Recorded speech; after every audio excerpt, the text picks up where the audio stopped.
Assalamualaikum warahmatullahi wabarakatuh. Waalaikumsalam warahmatullahi wabarakatuh. Selamat pagi Anda semua. Semoga sehat semua. Jadi pada hari ini kita akan lanjut kembali pembelajaran kita teknik kendaraan ringan.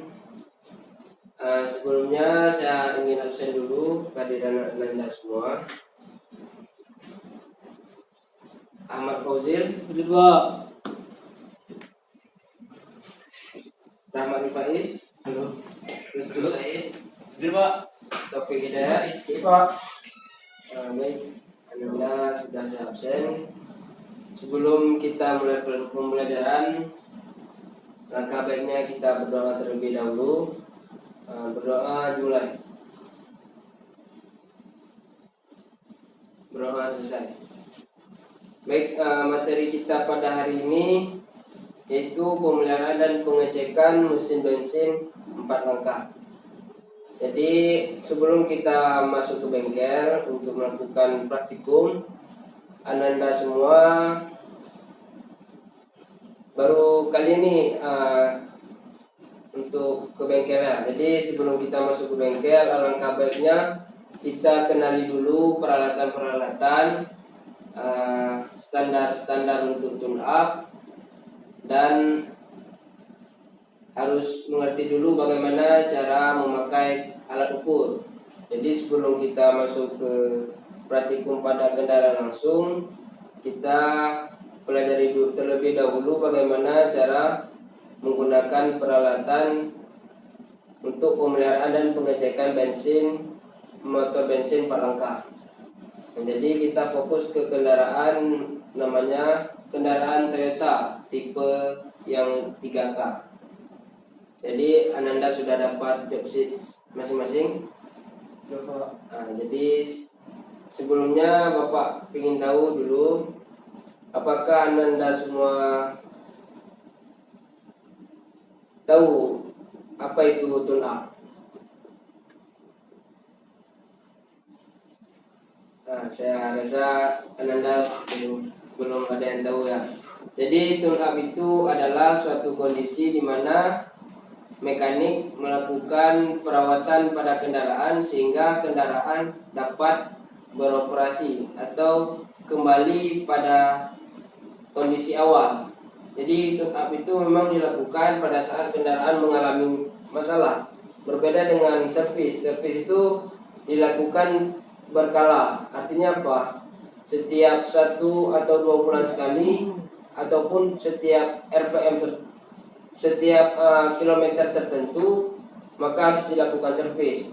Itu untuk menjaga kondisi. Namun jika tune up itu berbeda. Tune up itu dilakukan pada saat mobil mengalami masalah. Sehingga setelah tune up dilakukan, apabila masalahnya terlalu besar, maka harus dilakukan overhaul. Overhaul artinya apa? Artinya mesin harus dibongkar secara penuh.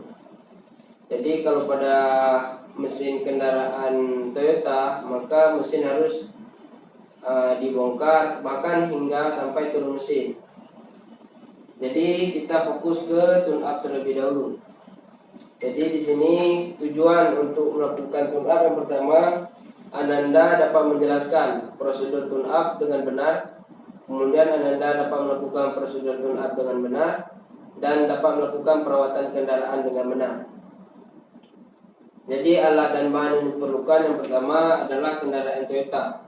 Jadi ini kendaraan yang belum ada karena kita belum ke bengkel. Toolbox perlu untuk kunci-kunci. Kemudian ada hidrometer. Jadi ini alat hidrometer.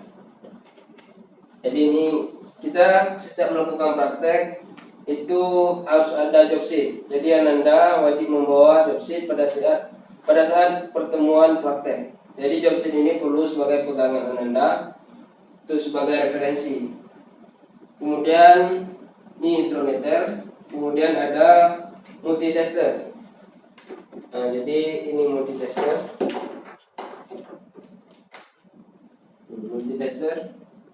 Ananda sebaiknya untuk mempelajari dasar lebih bagus memakai yang analog ketimbang yang digital. Mengapa saya katakan demikian? Karena memang yang digital lebih akurat. Kabel, jadi dua kabel ini dihubungkan ke baterai plus dan minus. Kemudian ada satu kabel lagi dihubungkan langsung pada kabel tegangan tinggi yang nomor satu. Kemudian alat selanjutnya yang diperlukan adalah dual tester. Nah, ini dual tester.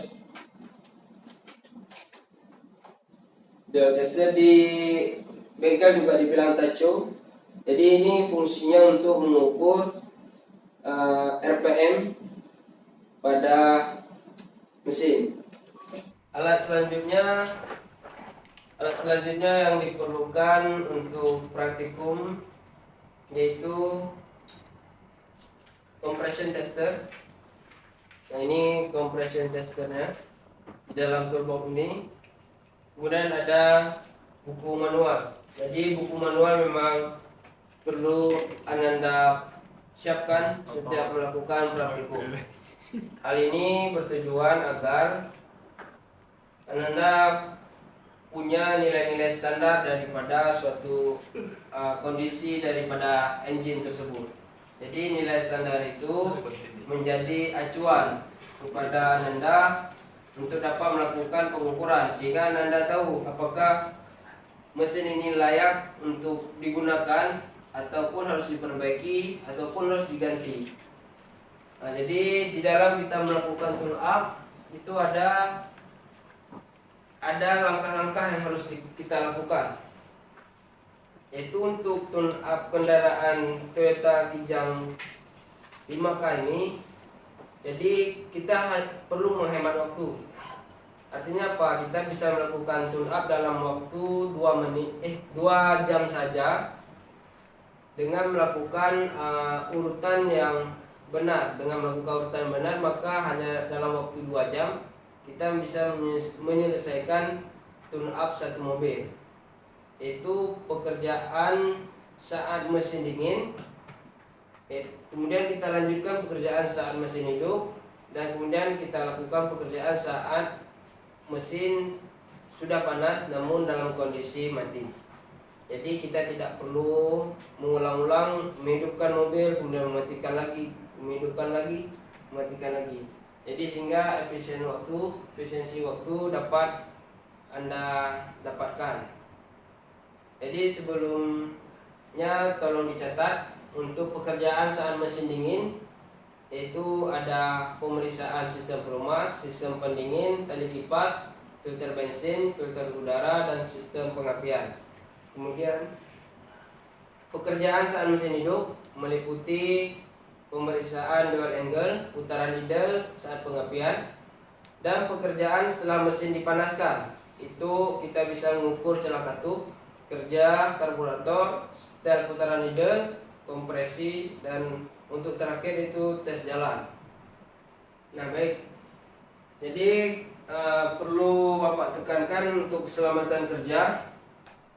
Itu Ananda besok ketika praktikum menggunakan baju safety, menggunakan sepatu safety, kemudian Ananda harus menggunakan alat sesuai dengan SOP. Jadi alat-alat yang tidak sesuai dengan SOP, Ananda ketika ingin menggunakan terlebih dahulu tanya kepada saya. Kemudian Ananda berhati-hati dalam menggunakan alat-alat kerja, karena itu dapat berisiko kepada diri Ananda sendiri maupun kepada alat kerja. Kemudian tempatkan peralatan dengan rapi dan jaga kebersihan alat. Nah, jadi langkah kerja yang pertama, kita pasang dulu perlengkapan servis kendaraan. Jadi di dalam kendaraan itu bisa kita pasang fender cover. Fender cover itu yang di depan, yang di samping, grill cover yang di depan, steering cover di steering, kemudian di floor cover, dan di seat cover di pijakan bawah dan di bangku. Kemudian kita siapkan peralatan segala macam sehingga kita bisa memeriksa seluruh rangkaian dari yang telah Anda catat tadi. Nah, jadi karena kita posisinya di dalam kelas dan ini ada peralatan praktikum, jadi kita fokus terlebih dahulu pada bagaimana cara menggunakan alat-alat praktikum. Jadi Bapak akan jelaskan terlebih dahulu bagaimana cara menggunakan multitester. Jadi multitester itu ada dua kabel. Jadi dua kabel ini warna hitam dan warna merah. Ini untuk warna merah itu identik dengan nilai api atau massa plus, dan untuk badannya itu yang hitam. Jadi cara penggunaannya, nah sini ada baterai, mungkin bisa Bapak dekatkan. Tolong Anda perhatikan bagaimana cara menggunakan tester multimeter. Jadi kita sebelum menggunakan alatnya kita harus mensirukan dulu alatnya. Hal ini supaya perhitungan kita akurat. Nah, jadi ini kita hubungkan, kemudian kita lihat apakah alat sudah siru atau belum. Nah, rupanya ini belum. Jadi kita gerakkan ini. Ini kita gerakkan. Jadi nah, kita gerakkan sampai angkanya 0. Apakah nampak, teman-teman? Nah, sudah 0. Kemudian kita ukur. Tempatkan probe pada, ini namanya probe. Tempatkan probe pada katup yang sesuai. Plus pada plus dan minus pada minus. Nah, jadi kita bisa ukur di sini. Kita gerakkan dulu untuk AC. Untuk ini kan adalah baterai DC. Jadi kita gerakkan ke DC. Ini ada angka 10 sama 50. Karena ini kita tahu baterainya 12 volt. Jadi kita menggerakkan pada probe 50. Dia tidak boleh di angka 10. Karena pada saat di angka 10, maka ketika kita mengukur baterai yang 12 volt, maka tidak akan terbaca. Kita gerakkan yang 20, lalu kita baca di urutan kedua. Nah, kita hubungkan. Jadi setelah Bapak baca di sini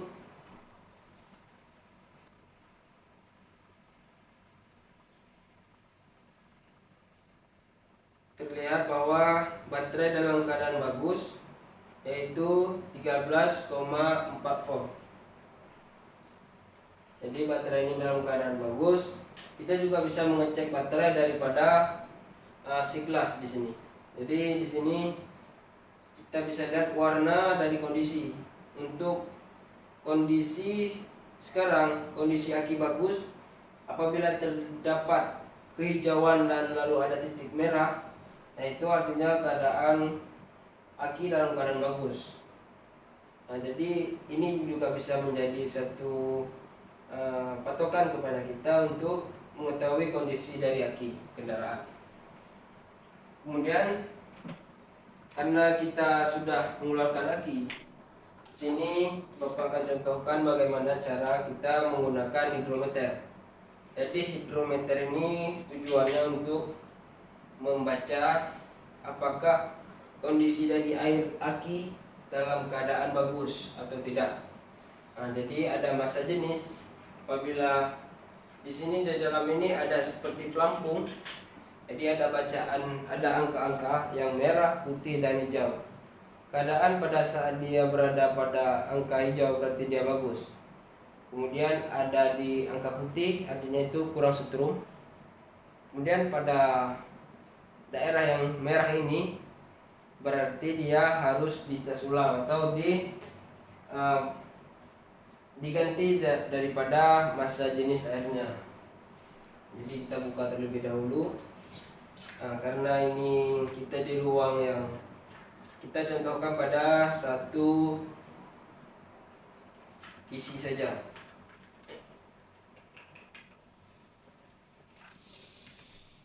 caranya, sebelum kita masukkan ke dalam ini, ke dalam aki, kita tekan terlebih dahulu. Setelah kita tekan, baru kita masukkan, lalu kita lepas. Nah, setelah kita lepas, kita bisa baca dari dalam ini terus. Ternyata kualitas daripada air aki sudah menurun. Di sini sudah nampak bahwa daerah sudah di daerah yang merah, sehingga kita bisa melakukan penambahan pada air aki maupun mengganti dengan air aki baru. Seperti itu. Jadi sebelum dikeluarkan, pastikan air aki sudah masuk kembali ke dalam aki. Lalu kita tutup kembali.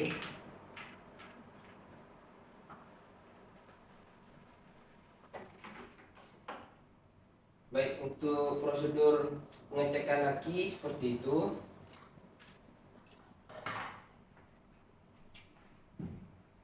Kemudian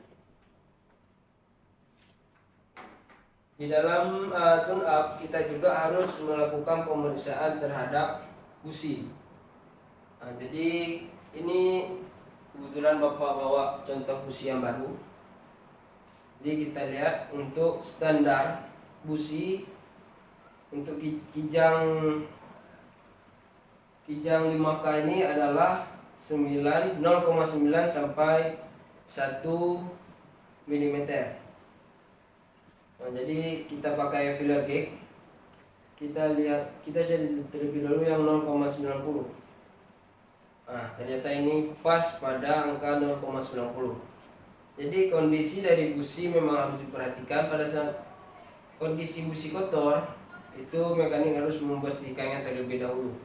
Kemudian dites dengan kabel, dilihat apakah percikan bunga apinya masih bagus atau tidak. Percikan bunga api yang bagus itu berwarna kebiruan, hampir keunguan lah seperti itu, dan arah apinya itu tegak lurus, jadi tidak merembes ke segala arah. Dia tegak lurus dari poin yang bawah hingga ke besi yang di atas ini. Kemudian selanjutnya alat yang perlu Ananda tahu cara kerjanya yaitu tacu duel. Nah, ini tacu duel ini ada dua, kita bisa melihat duel tester. Duel ini adalah sudut daripada pengapian. Kemudian ada tacu. Nah, jadi tacu ini yaitu RPM pada kendaraan.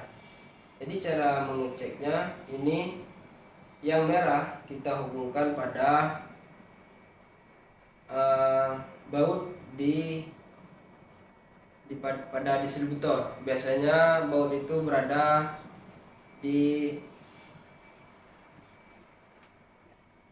pada besi di dalam distributor tersebut. Kemudian yang hitam ini kita hubungkan pada koil, sehingga pada saat kendaraan digas, maka di sini akan terbaca berapa RPM kendaraan tersebut.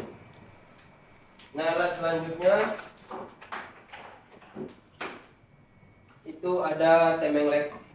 Jadi timing lag ini fungsinya untuk membaca daripada derajat pengapian atau sudut pengapian. Jadi kapan mulai busi memercikan bunga api, berapa derajat busi memercikan bunga api, bisa kita mengetahui dengan cara melakukan pemeriksaan dengan timing lag. Jadi ini dihubungkan plus dan minus pada baterai. Plus dan minus baterai ini kita hubungkan, kemudian satu kabel lagi itu kita hubungkan di kabel tegangan tinggi yang busi pertama. Kemudian kita senter timing lag ini kepada puli kendaraan. Kemudian di puli itu ada derajat dari 0 sampai 20 kalau tidak salah. Jadi untuk standarnya itu 7 5 sampai 7 derajat. Itu kendaraan pada kondisi normal. Kemudian apabila 7 di 5 itu mesin masih mengalami berbet, kita bisa menaikkan sampai 10. Namun ketika sudah lebih dari 10 derajat, maka kita harus mengecek ulang apakah mengecek ulang atau menggeser daripada distributor pengepian, sehingga derajatnya itu memang di 5 sampai 7 derajat titik pengepiannya. Itu adalah bagaimana cara kita mengecek daripada timing lag.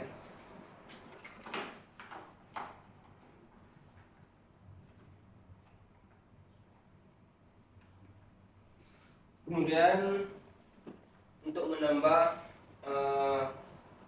wawasan Anda, memang untuk tune up ini kita jarang sekali untuk membuka daripada sampai ke piston atau torak. Jadi ini sebagai menambah wawasan Anda. Di dalam torak ini ada tiga posisi ring. Yang ring ini dinamakan ring nomor 1, ring kompresi. Yang kedua ada ring juga. Itu yang nomor 2 ini khusus untuk menyapu daripada oli-oli. Yang kemudian yang nomor 3 itu adalah namanya ring oli. Nah, jadi ring kompresi ini tujuannya untuk menutup celah daripada kompresi. Jadi posisi daripada celah katup itu tidak boleh searah. Kenapa tidak boleh searah? Karena pada saat tekanan tinggi atau kompresi, maka pada saat searah maka akan lebih besar peluang gas kompresi tersebut masuk ke dalam ruang engkol atau masuk ke dalam cutter, sehingga gas yang tidak terbakar tersebut menjadi emisi gas buang, sehingga timbullah suatu teknologi yang dinamakan PCV, katup PCV. Jadi katup PCV ini fungsinya untuk mengeluarkan kembali gas daripada gas yang terjebak di dalam ruang engkol, disalurkan kepada karburator, sehingga pada saat katup PCV itu kotor ataupun mampet, maka bisa merusak daripada ring, daripada seal pada maupun packing daripada mesin tersebut. Jadi untuk praktek tune up, Anda nanti cek katup PCV. Jadi cara cek katup PCV itu ketika Anda tiup, maka katup itu harus bebas. Kemudian pada saat Anda hisap katup itu harus dalam keadaan tertahan. Nah, biasanya bengkel kalau memang dia terkadang di bengkel pemilik tidak ingin mengganti katup PCV, jadi di dalam katup itu ada semacam klep. Jadi itu dibongkar, sehingga memang tidak bermasalah, namun efisiensi daripada kerja katup PCV itu akan sangat berkurang.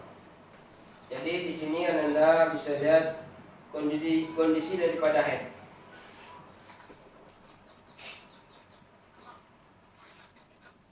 Nah, untuk head ini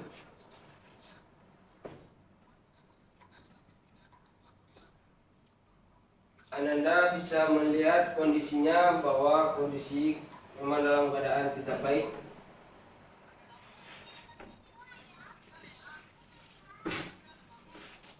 Jadi dengan kondisi seperti ini kita bisa melihat kerataan daripada head tersebut.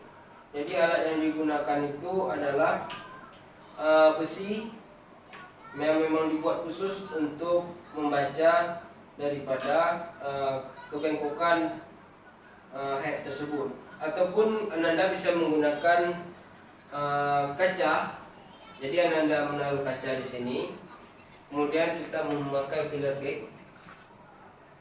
Nah, filler gauge kita lihat di setiap pinggir-pinggir daripada head tersebut. Jadi apabila kita menemukan perbedaan ketebalan dari setiap head, maka head ini perlu dipapas. Jadi kita bawa ke tempat bubut, dipapas, lalu baru bisa digunakan kembali. Seperti itu.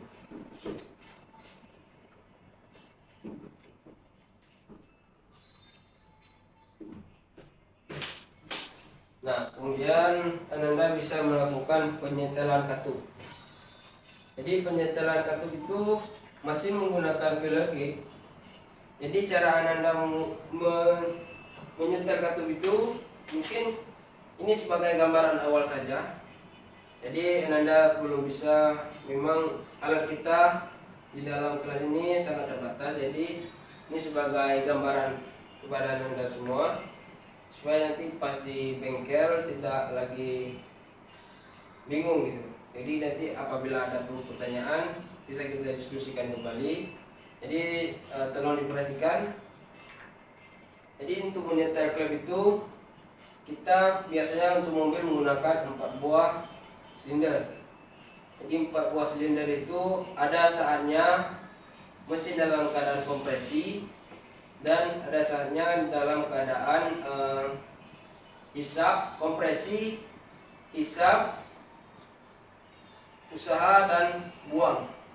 Jadi kerja klep itu yaitu pada saat hisap dan buang. Jadi katup in akan terbuka atau akan bekerja pada saat kondisi piston hisap dan X akan membuka atau bekerja pada saat kondisi piston sedang buang. Dan ada satu kondisi lagi namanya overlap. Jadi overlap itu kedua katup terbuka bersamaan. Nah, jadi kita pakai firing order untuk melihat pembukaan daripada klep. Jadi untuk menyetel top 1, jadi Ananda bisa untuk menyetel top 1 kita putar puli hingga kepada top 1. Jadi bagaimana cara melihat top 1? Jadi kedua klep pada top 1 tidak bekerja, artinya klep pada top 1 ini longgar. Kemudian pada klep bagian untuk piston nomor 4 itu dua-duanya bekerja. Artinya apa? Ketika top 1 sedang kompresi atau piston sedang naik di atas, maka di piston nomor 4 itu sedang terjadi overlap. Jadi kedua katup terbuka. Kemudian kita bisa mengatur dua klep pada katup in dan katup X tersebut. Jadi untuk katup in pada top 1 itu sekitar 0,15, dan kemudian pada katup X itu lebih besar, biasanya sampai 0,18 hingga 0,20. Itu untuk katup pada untuk menyetel katup pada silinder. Jadi 4 silinder itu tidak bisa semuanya sekali setel. Jadi harus ada 2 kondisi, mau di top 1 maupun di top 4. Seperti itu Ananda. Bisa Ananda pahami? Coba. Kemudian kita juga bisa mengukur pemeriksaan oli mesin. Jadi untuk memeriksa oli mesin ada tongkat untuk mengecek daripada oli mesin. Kita lepaskan tongkat tersebut, kita periksa terlebih dahulu tinggi oli mesin. Jadi awalnya kita buka tongkat, kemudian kita lap dulu dengan majun. Setelah kita lap bersih, kita masukkan lagi, kemudian kita tarik. Terus kita lihat berapa tinggi daripada oli mesin. Jadi tinggi oli mesin itu ada garis low dan garis high. Pada saat garis high itu olinya melebihi garis high, itu terkadang tidak apa-apa, namun lebih bagusnya pas terhadap garis high. Namun pada saat oli di bawah garis low itu maka perlu diganti penggantian oli, dan harus dicek apakah oli tersebut bocor atau tidak. Jadi oli tidak akan mengalami habis sebelum daripada 5000 km. Jadi oli tidak akan mencapai batas paling bawah kecuali ada kebocoran.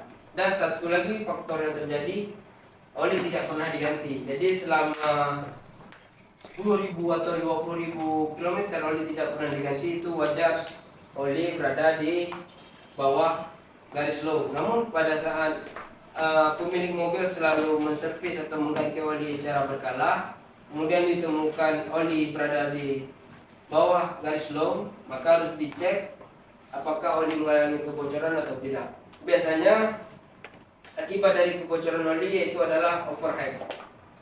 Kemudian kita juga bisa melihat kualitas oli mesin. Jadi kualitas oli mesin itu kita raba apakah kental atau tidak. Kemudian kita lihat warnanya, apakah sudah menghitam atau tidak.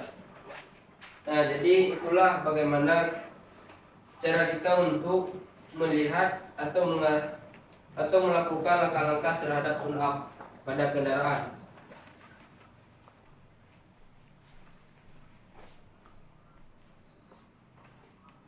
25 tambah 5. Nah, misalkan. Langsung ya tambah 5 menit lagi, gak perlu tambah lagi. Ya. Ini kerja jadi.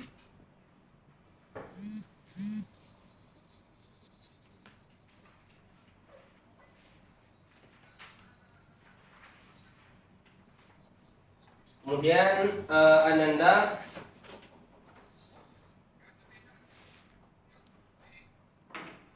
saya perlihatkan bagaimana compression tester. Nah, ini adalah compression tester. Jadi compression tester ini di bagian atas 3 bagian. Ini ada dial, dia jarum, kemudian ada pipa penghubung, kemudian ada adjusternya. Nah, jadi ini adalah beberapa sambungan untuk mesin. Jadi ini besar daripada sambungan ini disesuaikan dengan besarnya ukuran daripada besi, ukuran daripada busi. Jadi kita contohkan dengan ini. Jadi ini dipasangkan ke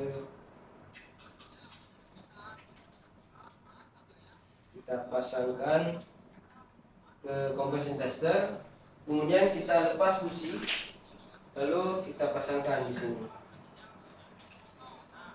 Jadi kita bisa starter mesin ataupun dengan memutar puli. Kita memutar puli sekitaran 2 kali, lalu akan terbaca berapa tekanan daripada kompresi tersebut.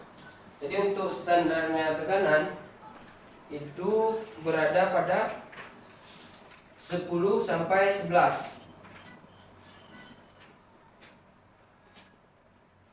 kg. Jadi apabila di bawah 0,9 kg, maka bisa dipastikan ada kebocoran daripada kompresi.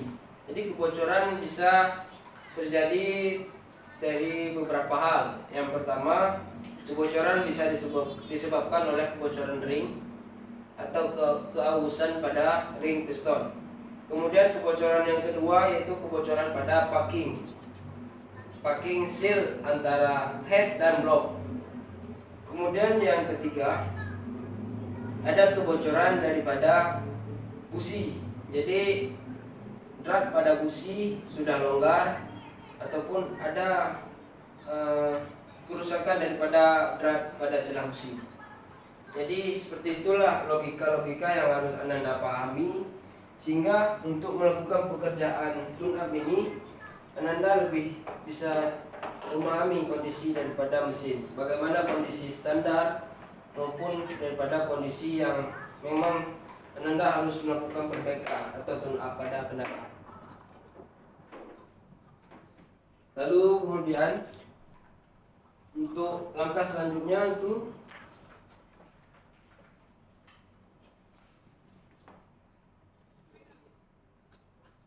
Anda juga harus bisa mengecek daripada filter bensin. Jadi bagaimana cara Anda mengecek filter bensin? Jadi filter bensin itu Anda cek apakah itu dalam keadaan bersih atau tidak. Pada saat dia hitam, ada warna kehitaman pada filter bensin, Anda bisa melakukan pembersihan. Dia bisa menggunakan dengan carbo cleaner. Kita semprotkan carbo cleaner. Namun arah penyemprotan carbo cleaner itu jangan salah. Kita semprotkan pada lubang masuk. Maksudnya kita semprotkan dari lubang keluar. Artinya lubang kita misalkan ini adalah, mohon maaf, kita pakai korek saja. Jadi ini ada lubang daripada minyak masuk dari tangki dan minyak keluar untuk karburator. Jadi kita semprotkan carbo cleaner dari arah lubang ke karburator. Kita semprotkan dari sini sehingga kotoran bisa keluar dari sini. Nah, jadi seperti itu cara kita membersihkan daripada filter bensin. Namun pada saat kondisi yang sudah kotor sekali, filter bensin bisa kita ganti. Kemudian ada filter udara. Jadi filter udara juga sama seperti filter bensin. Untuk filter udara sebaiknya diganti. Namun bisa untuk servis ringan kita bisa membersihkan dengan cara menyemprot dengan angin. Nah, jadi jangan dicuci dengan air atau semacamnya. Lebih bagus hanya disemprot dengan angin saja. Kemudian kita bisa cek sistem pendingin. Nah, jadi kita cek sistem pendingin, kita lihat tinggi daripada air pendingin. Jadi air pendingin itu tidak boleh lebih daripada batas full. Kenapa tidak boleh lebih dari batas full? Karena pada saat mesin hidup, maka air itu akan tersedot ke atas. Kemudian pada saat mesin mati, air itu akan kembali lagi ke dalam tangki air pendingin. Jadi pada saat dia full penuh, maka ruangan di dalam tangki itu tidak ada lagi. Kemudian ada kita cek kualitas air pendingin. Sebaiknya kita gunakan air pendingin yang memang khusus untuk cooling.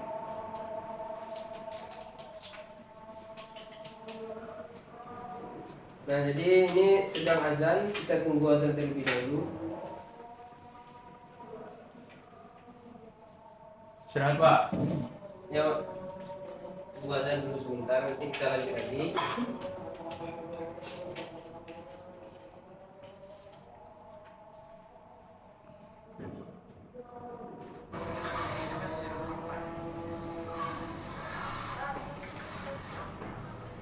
Baik, Anda semua, setelah kita dengarkan azan tadi, kita bisa lanjutkan. Jadi tidak lama lagi Bapak menjelaskan, hanya satu poin lagi. Setelah Anda melakukan daripada langkah tune up, perlu Anda semua lakukan pengetesan daripada mobil. Jadi pengetesan mobil itu perlu dilakukan untuk mengecek apakah kondisi mesin sudah baik, kemudian bagaimana tenaga dari engine, kemudian bisa cek juga suara abnormal pada engine tersebut. Lalu untuk penambahan daripada tune up, Anda bisa melakukan cek emisi gas buang. Jadi emisi gas buang bisa Anda cek dengan alat emisi, namun apabila tidak ada alat tersebut tidak masalah. Jadi nanti untuk pertemuan selanjutnya kita akan bahas bagaimana cara penggunaan alat daripada tes emisi gas buang tersebut. Jadi mungkin ada pertanyaan daripada Anda semua terkait penjelasan Bapak terhadap materi pemeliharaan tadi.